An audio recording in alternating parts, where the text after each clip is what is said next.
नमस्कार, न्यूज तडकामध्ये आपलं सर्वांचं स्वागत. मी हरुण सय्यद. सध्या निवडणुकीचा प्रचार सध्या जोरात सुरू आहे आणि माजी कॅबिनेट मंत्री संभाजीराव पाटील स्वतः उपस्थित आहेत. स्वागत आहे आपल्या न्यूज तडकामध्ये. पुन्हा एकदा विश्वासार्हता भाजपाने आपल्याला दाखवलेली आणि पुन्हा एकदा निवडणुकीच्या मैदानात आपल्याला उतरवलेला आहे. कसं बघता याच्याकडे? नाही, मी सर्वात पहिला आमच्या निलंगा विधानसभा मतदारसंघाच्या सर्व जनतेचं मनापासून आभार व्यक्त करतो की त्यांनी दाखवलेला विश्वास, यामुळं भारतीय जनता पार्टीने आम्हाला त्या ठिकाणी उमेदवारी दिलेली आहे. हा जनतेचा विश्वास होता, त्यामुळे भारतीय जनता पार्टीने उमेदवारी दिली आणि आमच्या सर्व भारतीय जनता पार्टीच्या नेत्यांचं देखील मनापासून आभार व्यक्त करतो. एकेकाळी काँग्रेसचा बालेकिल्ला राहिलेला लातूर, त्याला आपण ग्रामपंचायत असेल, नगरपंचायत असेल, महानगरपालिका असेल, नगरपालिका असेल, इव्हन लोकसभा इथपर्यंत आपण भाजपमय वातावरण केलं होतं आणि भाजपचा बालेकिल्ला म्हणून ओळखला जात होता. हे किमया कसं केली होती, हे चमत्कार कसं झालं? नाही, कोणताही राजकीय क्षेत्रात किंवा निवडणुका ज्यावेळेस आपण जिंकतो त्यावेळेस तो एक विश्वास असतो. कोणत्या चमत्कारावर कोणती निवडणूक जिंकली जात नाही, तर ही विश्वासावर जिंकली जाते. आणि हा विश्वास जनतेमध्ये जाऊन त्यांच्यासोबत संवाद करणं, त्यांच्याशी संपर्क करणं, ह्याच्यातून हा निर्माण होतो. या जिल्ह्याचा पालकमंत्री असताना आपण प्रवास केला, लोकांच्या गाठीभेटी केल्या, लोकांचा संपर्क केला आणि एक विश्वास निर्माण केला आणि या विश्वासातून या निवडणुका त्या ठिकाणी. एवढे सहजतेनं कसं शक्य झालं? म्हणजे इथपर्यंत नेते मंडळी होऊन गेले परंतु काँग्रेसच्या बालेकिल्ल्याला हलवू शकले नाहीत, आपण हलवून दाखवला. नाही, एक साधा विषय असतो की आजच्या काळामध्ये तुम्ही ऐकतात जनतेचं, ही पण फार मोठी गोष्ट आहे. काँग्रेसनी कधीही जनतेचं ऐकलं नाही. तर एक पालकमंत्री येतो, एक आमदार येतो, बसतो आणि आपले प्रश्न ऐकतो. कामापेक्षा आमचं कोणीतरी ऐकतंय, आमचं म्हणणं तरी कोणी ऐकतंय. आणि मला असं वाटतं की हे मी सतत दिवसभर जाणं बसणं, मी प्रत्येकाचं ऐकायचो आणि आज देखील मी ते करतो. कुणी जरी आलं त्याला वाटतं की मी इथे जाऊन सांगतो, मी बोलू शकतो, मी मांडू शकतो. आणि हे ऐकत गेल्यामुळं हा विश्वास जनतेमध्ये निर्माण झाला, एक आपुलकी निर्माण झाली, एकमेकांशी अटॅचमेंट निर्माण झाली आणि त्याच्यातून हे केलं. काँग्रेसवाले कधीच कुणाचं ऐकत नाही. तुम्ही अजूनही बघा, त्यांनी त्यांचीच मनमानी त्या ठिकाणी चालू राहते. जे त्यांनी बोलतात तेच खरंय, जनता बोलते ते खरं नाही. आम्ही जे बोलतो तेच कसं खरं आहे हे पटवून देण्याचं काम काँग्रेसवाले करतात. नगरपालिकेचे अध्यक्ष असतील निलंग्याचे, आपण जर त्यांच्याकडे पाहिलं तर ते पंचायत समितीला निवडून येतील का असे लोकांमध्ये संभ्रम येऊ शकतात की नाही की, परंतु त्यांना आपण निवडून आणलात, नगराध्यक्ष केलात, जनतेतून केलात, हे कसं शक्य झालं? एक कार्यकर्ता ज्यावेळेस तरुण पोरांना तुम्ही पुढे घेऊन जायचं बघा, तो मुलगा कसा आहे जो आता निवडून आला, नगराध्यक्ष झाला. एक साधं उदाहरण देतो. कोविड सारखं संकट आलं. कोविड सारख्या संकटामध्ये एका दिवसामध्ये खूप लोक मृत्यू पडत होते. त्यांच्या अंत्यविधी करायला सगळेजण भीत होते. अशा काळामध्ये तो नगराध्यक्ष सोबत एकाला घेतला. तुम्ही अजून निलंग्याच्या जाऊन जर विचारला, एका माणसाने 34 अंत्यविधी एकटा केला. आणि प्रत्येकाच्या जे सर्वांचं असतं की बाबा जे अस्थी असतं ते अस्थि विसर्जन करणं असतं, हे त्याच्यासाठी फार मोठं असतं की आपल्या वडिलांचे, आपल्या परिवारातील लोकांच्या अस्थी त्यांच्या घरापर्यंत पोचून मग ते त्यांना अस्थि विसर्जनासाठी मग हे जे कार्य हा कार्यकर्ता करू शकतो. त्याच्यामध्ये तो त्याच्या आज राजकीय माणसं म्हणजे सूट बूट घातले, जॅकेट घातले म्हणजे राजकीय झाले का? त्याच्याकडे पाहिल्यावर तुम्हाला लगेच जॅकेट मधला माणूस सर्वसामान्य माणसाचं अंत्यविधी करून त्यांचं असल्या कोविडच्या काळात करू शकला असता का? कपडे महत्वाचे नाहीयेत, त्याच्यामध्ये असणारा जो कार्यकर्ता पण जो जिवंत आहे. राजकीय नेते आणि कार्यकर्ते, अनेकांनी नेते पाहिलेले, मी त्याच्यातला कार्यकर्ता हा गुण पाहिलाय, त्याच्यामुळे तो नगराध्यक्ष. एक आठवण करून देतो. कोविड काळामध्ये आपल्यालाही कोरोना झाला, परंतु आपण कोरोना झाल्यानंतर ट्रीटमेंट घेत असताना दुसऱ्यांना हिंमत देत होतात, त्या कार्यकर्त्यांना विचारत होतात काय झालंय, काय नाही झालं, असं झालंय, तसं झालं, आणि लोकसेवा केलीच. हे कसं शक्य झालं? त्या काळात लोक घाबरायचे, बाहेर यायला सर्वसामान्य लोक घाबरायचे. आज त्यावेळेस पण देखील कुणीतरी ऐकणारं, कुणीतरी आपल्या पाठीशी उभा टाकणारा माणूस लागत होता. आणि मोठ्या प्रमाणामध्ये लोकांचे जीव जे गेले ते घाबरून गेले. आणि माझं सतत होतं, मी ऑनलाईन राहायचो, बोलायला फोन लावायचं. जेवढे आमच्याकडचे लोक ऍडमिट झालेत सतत मी पेशंट्सला बोलत राहायचो, डॉक्टर्सला बोलत राहायचो. बरोबर. आणि मी तिथं आमच्या अधिकाऱ्यांना देखील मी काय सांगितलं, काम करू नका कोणतं, तुमचं स्वतःचा जीव महत्वाचं. माझी त्या काळामध्ये अपेक्षा कामाची कुणाकडनंच नव्हती. आमच्या सर्व अधिकारी वर्गाला मी एकमेव आमदार असेल की आम्हाला अधिकारी टिकला पाहिजे, तुमची सही परत त्या. मी आज ह्या निमित्ताने इंटरव्ह्यूच्या माध्यमातून मी रतन टाटा साहेबांचे शब्द मी आपल्याला सांगतो. त्यांनी कोविडच्या काळात काय म्हटलं, सर्वांनी आपल्या तब्येतीची काळजी घ्या. बरोबर. काम महत्वाचं नाहीये, पैसा महत्वाचा नाहीये, महत्वाचं काय की पुढच्या वर्षीच्या फायनान्शियल शीटवर तुमची सही परत येते का नाही हे महत्वाचं आहे. अगदी बरोबर. म्हणजे तुम्ही जर जिवंत राहिलात, तुम्ही टिकलात, तर त्या गोष्टीला अर्थ आहे. त्याच्यामुळे आम्ही त्या काळात देखील मी अधिकाऱ्यांना पूर्णपणे सूट दिली, प्रत्येकाने आपल्या घरी राहा, आपलं काम करा, स्वतःची तब्येतीची काळजी घ्या, तुम्ही टिकलं पाहिजे हे महत्वाचं.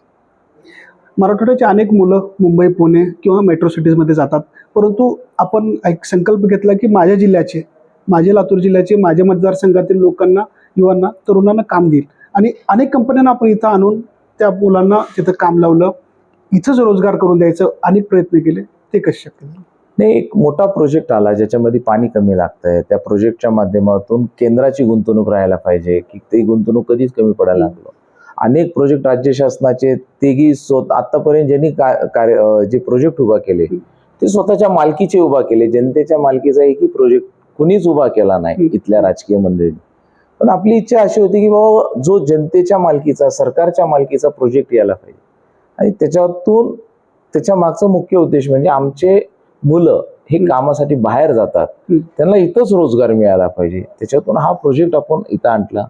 सरकारमध्ये असणारं जे काही पद होतं, आपल्याला जे पद मिळतात हे पद मिरवण्यासाठी नाही, तर जनतेला कशा पद्धतीने आपल्या त्या पदाचा उपयोग करून घेता येईल. त्याच्यामुळे मी मंत्री झालो, त्या पदाचा पूर्ण स्टेक लावून हा प्रोजेक्ट आपल्या भागामध्ये यायला पाहिजे. रेल्वे कोच कारखान्यात तो त्या ठिकाणी आला आणि मोठ्या प्रमाणामध्ये आता युवकांना त्याच्यामध्ये रोजगाराची संधी मिळणार. अगदी बरोबर.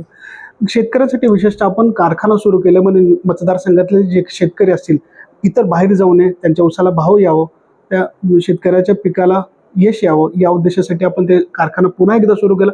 काय अडचणी आल्या त्या कारखाना सुरू करण्यामध्ये? कारखाना 12 वर्ष बंद होता. निलंगेकर साहेबांनी अत्यंत चांगल्या पद्धतीने एक कारखाना निर्माण केला. काही कारणास्तव त्यांना नंतरच्या मंडळींना तो चालवता आला नाही. पण परत देखील आपण कारखाना घेऊन, माझं काम कारखाना चालवण्याचं नाहीये, माझं काम लोकांचं ब्रिजिंग करण्याचं काम. मी आमदार म्हणजे, लोकप्रतिनिधी म्हणजे हा लॉ मेकर असतो की आम्ही कायदे निर्माण करतो. निर्माण झालेले कायदे आणि लोकांसाठी त्या सोयीस्कर पद्धतीने कसे रोजच्या जीवनामध्ये त्यांचं जीवन सोप्यात सोप्या पद्धतीने आणि आर्थिकदृष्ट्या मजबूत कसं करता येईल या अनुषंगाने आमचं काम असतं. तेव्हा कारखाना मी एक चांगला इंडस्ट्रियलिस्ट आणला, त्यांच्या माध्यमातून तो कारखाना चालवला, त्याच्यामुळे तो यशस्वी आहे. संभाजी पाटील कारखाना चालवत नाही, एक इंडस्ट्रियलिस्ट आहे जो चालवतो, ज्याला त्याच्यातला अनुभव आहे. मला त्याच्यातला अनुभव नाहीये, मी चालू नाही शकलो असतो. त्याच्यामुळे चांगल्या माणसाने चालवावं. त्याच्यामुळे आता आजची परिस्थिती अशी आहे की ज्यांना काहीच अनुभव नाही त्यांनी त्या गोष्टी करायला जातात.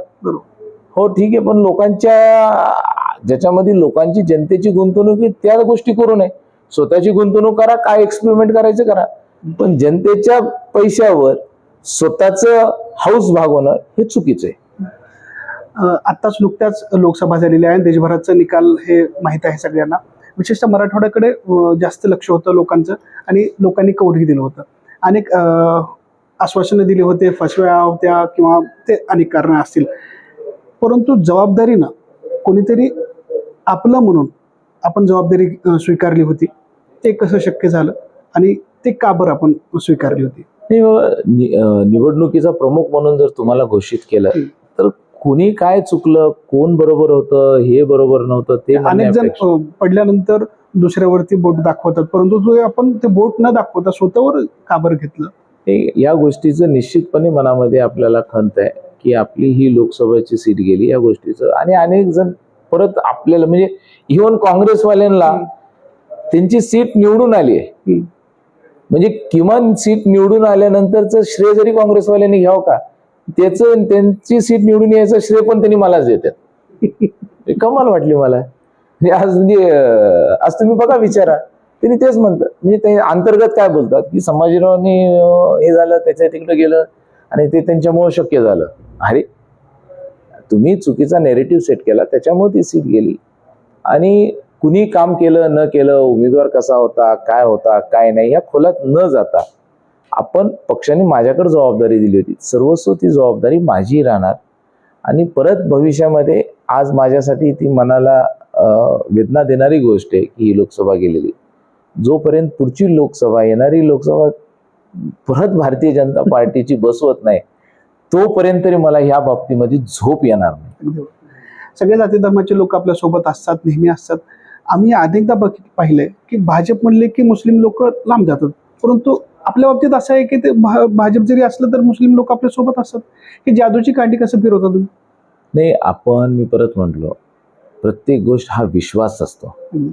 प्रत्येक समाजातील घटकांना हा विश्वास पटायला पाहिजे. बरोबर.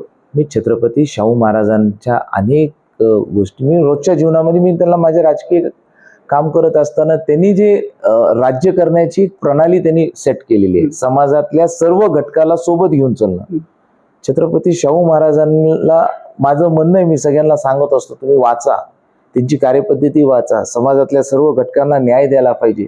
जो सर्वात अडचणीत असलेल्या घटकाला अधिक न्याय कशा पद्धतीने त्याला वर अपलिफ्टमेंट कसं करता येईल, ही जी भूमिका छत्रपती शाहू महाराजांची आहे, ती भूमिका, ती कार्यपद्धती घेऊन त्या ठिकाणी चालतो. छत्रपती शिवरायांची कार्यपद्धती घेऊन चालतो. सर्वांना सोबत घेऊन चालणं हे आपल्याला त्या ठिकाणी वाटतंय. आणि आवर्जून मला सांगायचंय की राजकीय क्षेत्रामध्ये आजच्या काळामध्ये मी माननीय अटल बिहारी वाजपेयी साहेबांचा जो शब्द आहे की राजधर्म म्हणजे काय, राजधर्माचं पालन करायला पाहिजे. राजधर्म म्हणजे समाजातल्या सर्व घटकांना समान पद्धतीने तुम्ही विचार करायला पाहिजे. या देशातला जो नागरिक आहे, ज्याचं नाव या मतदार यादीमध्ये जो भारतीय आहे, त्या प्रत्येक व्यक्ती हा लोकप्रतिनिधीसाठी समान पद्धतीने तुम्ही बघायला पाहिजे. आणि हीच शपथ आम्ही आमदार झाल्यानंतर हीच शपथ आम्ही घेत असतो आणि त्या शपथेचं पालन करणं ही माझी जबाबदारी आहे. देशातली पहिली घटना असेल की माणसं निवडून आल्यानंतर, आमदार झाल्यानंतर ते खोटं राहतात, ते सगळ्यांना माहीत आहे. परंतु हे नेते असे आहेत की निवडून आल्यानंतर ग्राउंडला राहिले आणि विकास काही कामं झालेली आहेत, ते गाव टू गाव आणि डोर टू डोर फिरलात, पायी चालत फिरलेत. मग हे कसे शक्य झालं? किती किलोमीटर होतं ते? जवळपास 300 किलोमीटरचा प्रवास होता. 90 गावं आपण गेलो. त्याच्यामध्ये एक तुम्ही ज्यावेळेस देवाचं दर्शन घेतात, दर्शन घेतल्यानंतर तुम्हाला ऊर्जा मिळते आणि ती ऊर्जा घेऊन तुम्ही पुढचं कार्य करता. बरोबर. तसं ह्या पदयात्रेमध्ये ज्यावेळेस मी एखाद्या गावात जायचो आणि लोकांना भेटायचं, लोकांचे चेहरे पाहिल्यानंतर त्यांच्या चेहऱ्यातून त्यांनी दिलेला आशीर्वाद की मी त्यांना देवरूपी पाहायचो आणि तो आशीर्वाद ऊर्जा देणारा राहायचा. त्याच्यातून पुढचं पाऊल चालायचं. माझा पूर्ण प्रवास पांडुरंगांच्या गाण्यावर गेले, विठ्ठल विठ्ठल विठ्ठल विठ्ठल विठ्ठल. आणि ते खरं जे म्हणतात ना, वारीमध्ये चलत असताना विठ्ठल नामाचा जो कानामध्ये जे ठोका पडतो, गजर येतो, तो गजर जो असतो ना, विठ्ठल नामाचा गजर, ते तुम्हाला किती हजारो किलोमीटरचा प्रवास करू शकतो. आणि माझ्या पूर्ण प्रवासामध्ये विठ्ठल नामाचाच गजर होता आणि तो प्रवास मला एकदम सहज घेऊन गेल्यासारखं मला वाटलं. आपण अनेक विकास कामं केलेली आहेत मतदारसंघात. विशेषतः या निवडणुकीनंतर विजय होणाराचा निश्चित आहे. काय विकास कामं करणार आहेत, जनतेला काय सांगतात? नाही, बारमाही पाणी आपल्या या जिल्ह्यामध्ये राहायला पाहिजे. नद्या बारमाही पाण्याने वाहायला पाहिजेत. वाहून जाणारं समुद्रातलं पाणी हे आपल्या लातूरमध्ये मांजरा, तेरणा, तावजा, देवनदी या सगळ्या नद्यांमध्ये आपल्याला हे पाणी आणायचंय. हे आपलं येणाऱ्या 5 वर्षाचं मिशन असणार आहे. जसं हायवेची कनेक्टिव्हिटी आपण जिल्ह्यामध्ये जवळपास 70 वर्षामध्ये काँग्रेस पक्षाने एवढे मोठे सर्व पद असताना एक हायवे दिला नाही. आमच्या काळामध्ये आम्ही 6 राष्ट्रीय महामार्ग या लातूर जिल्ह्याला दिले आणि तेच आम्हाला विचारतात की काय काम केलं. मला वाटतं की अनेक अशा गोष्टीत की ज्याच्यावर आम्ही बोलू शकतो, सांगू शकतो. निश्चितपणे मैदान आहे, मैदानात त्याचे उत्तर देखील आपण देऊ. पण मला असं वाटतं की लातूर जिल्ह्यासाठी येणाऱ्या काळामध्ये बारमाही पाणी राहणं, चांगले उद्योग येणं, व्यवसाय येणं हे आपलं मिशन असणार आहे. धन्यवाद भैया, तुमच्यासोबत बातचीत केल्यामुळे. पहिले व्यक्ती असे असतील की जे विकास कामं करून डोर टू डोर 5 वर्ष झाल्यानंतर कामं सांगायला गेले की मी हे काम केलंय आणि काय काम उरलंय ते नोट करून घ्यायचे. मी अशाच व्हिडिओ आपल्यासाठी घेत येत राहू. तोपर्यंत मला द्या परवानगी. नमस्कार.